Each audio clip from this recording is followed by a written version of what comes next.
Bapak, Ibu, Saudara-saudari yang terkasih dalam Yesus Kristus, kembali bersama dengan saya Romo Petrus Yuniarto CP.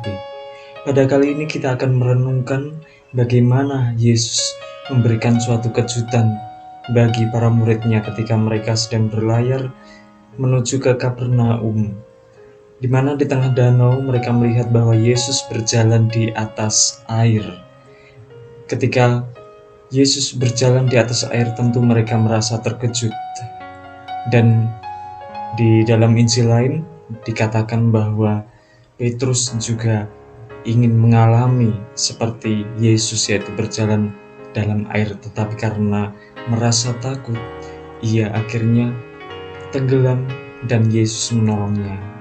Dari peristiwa Yesus berjalan di atas air ini menunjukkan bahwa Yesus mengatasi alam. Hukum alam itu tidak berlaku ketika Yesus menunjukkan suatu mukjizat. Bapak, Ibu, Saudara-saudari yang terkasih dalam Yesus Kristus, tentu murid-muridnya terkejut dengan melihat keadaan Yesus. Di samping itu, ketika kita merenungkan apa yang dilakukan Yesus ini, mengapa dia berjalan di atas air? Pengarang tidak menunjukkan, penginjil tidak memberitahu kepada kita apa motif Yesus berjalan di atas air. Tentu perjumpaan ini adalah perjumpaan ketika mereka, yaitu dalam kondisi yang ketakutan, yaitu para murid mengalami ketakutan karena ada gelombang yang besar, ada ombak dan juga badai yang tentu bisa saja mengancam mereka. Tetapi kehadiran Yesus itu membawa damai sehingga mereka terselamatkan. Dan ketika Yesus sampai pada perahu itu dan menginjakkan kakinya pada perahu, tiba-tiba sudah sampai ke tepian di pantai. Ini menunjukkan suatu mukjizat juga, di samping Yesus berjalan di atas air. Dan tiba-tiba mereka sampai di pantai danau itu. Ini menunjukkan pengalaman yang begitu luar biasa. Karena apa? Karena Yesus memberikan suatu kejutan, di mana perjalanannya yang begitu menakutkan yang dialami oleh para murid, tetapi Yesus memberikan sebuah keselamatan kepada mereka. Bapak, Ibu, Saudara-saudari dalam Yesus Kristus, inilah yang penginjil wartakan kepada kita, di mana kita melihat bahwa suatu mukjizat itu sungguh-sungguh berarti bagi para murid. Terutama kita memaknai ada arti di balik semua itu, bahwa kita dasarkan pada kebangkitannya. Ketika kebangkitan Yesus dan pertemuan juga dengan para muridnya, itu selalu diungkapkan damai sejahtera bagi kami. Ungkapan damai sejahtera ini bukan ungkapan biasa, tetapi berlanjut pada peristiwa-peristiwa di mana ketika para murid mengalami kesulitan, mereka menemukan kemudahan, menemukan keselamatan karena Kristus sendiri yang menolongnya. Ini juga diwartakan pada kita, pengalaman pada bacaan pertama, di mana para rasul atau para murid melihat bahwa orang-orang Ibrani itu tidak memperhatikan para janda, sehingga mereka mengutus 7 orang untuk melayani, yaitu mengutus pelayan kepada janda-janda di sekitar mereka.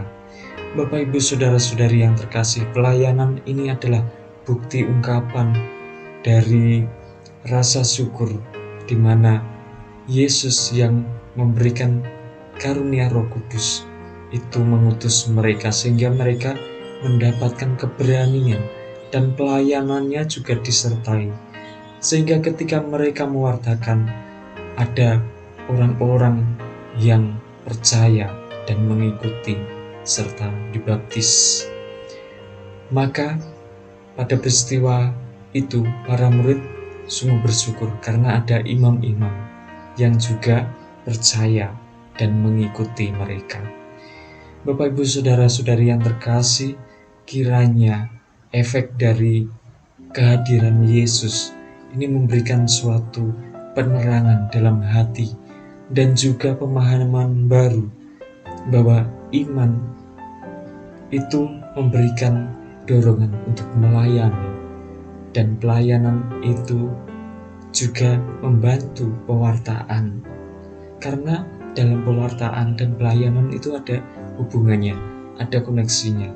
Ketika melayani berarti juga mewartakan, dan mewartakan berarti juga melayani yaitu melakukan kehendak Tuhan untuk mewartakan kabar. Bapak, Ibu, Saudara-saudari yang terkasih dalam Yesus Kristus, kiranya warta ini sungguh menggembirakan bagi kita, karena dari keadaan laut tadi, seperti para murid mengalami ketakutan, dan tiba-tiba Yesus datang.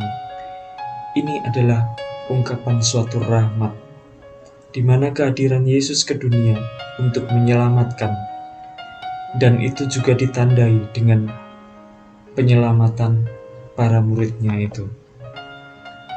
Saudara-saudari yang terkasih dalam Yesus Kristus, kita tentu juga mengalami kesulitan, dan terkadang kita tidak menemukan jawaban atau juga jalan keluarnya.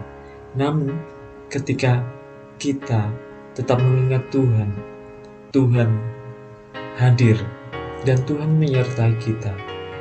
Namun terkadang ketika kita merasakan bahwa ada pertolongan, kita masih kurang ingat atau bahkan melupakan Tuhan itu sendiri.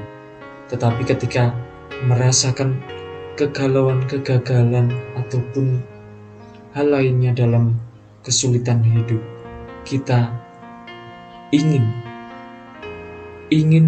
jalan keluar, yaitu memohon kepada Tuhan. Tetapi ketika berhasil, itu terkadang kita tidak mengingat Tuhan. Inilah tantangan hidup kita, bahwa kita setiap hari perlu untuk menyadari bahwa Tuhan selalu hadir, bahwa Tuhan selalu bersama kita untuk membimbing kita. Saudara-saudari yang terkasih, semoga dalam hidup sehari-hari, dalam pekerjaan kita tentunya, dengan hubungannya dengan orang-orang di sekitar kita, kita menunjukkan pelayanan, karena dengan pelayanan kita akan mewartakan Kristus.